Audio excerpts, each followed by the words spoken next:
Sous un nuage toxique, des agriculteurs, des volontaires et des activistes étrangers tentent de fuir une attaque sournoise de collants et de forces sionistes. Des tirs de gaz lacrymogène pour empêcher ces Palestiniens de Cisjordanie de se rendre sur leurs terres et récolter leurs olives, pourtant situées dans une zone classée B, c'est-à-dire appartenant aux Palestiniens.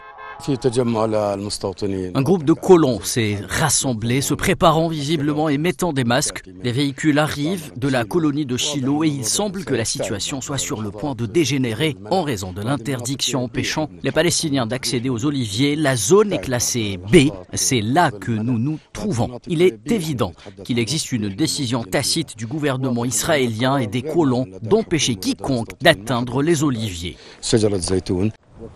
Niché dans une vallée entourée de collines, couronnée de colonies et d'avant-postes sionistes, le village de Tourmos Aya fait très souvent l'objet d'attaques de collants. Les agriculteurs palestiniens y sont quotidiennement persécutés par les collants et les forces sionistes dans le cadre de la politique systématique visant à séparer et à isoler les populations de leurs terres et de leurs oliviers, permettant ainsi leur confiscation et l'expansion des colonies.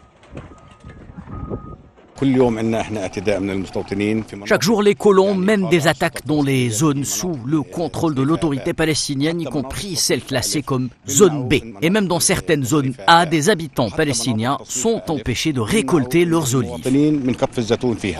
La présence de militants étrangers aux côtés des agriculteurs avait pour but de dissuader les sionistes armés comme colons d'attaquer les villageois palestiniens, comme c'est très souvent le cas, mais en vain. Ces 2 dernières années, la production d'huile d'olive dans la région a d'ailleurs sensiblement diminué à cause justement des attaques sionistes récurrentes qui empêchent les agriculteurs d'accéder à leurs terres.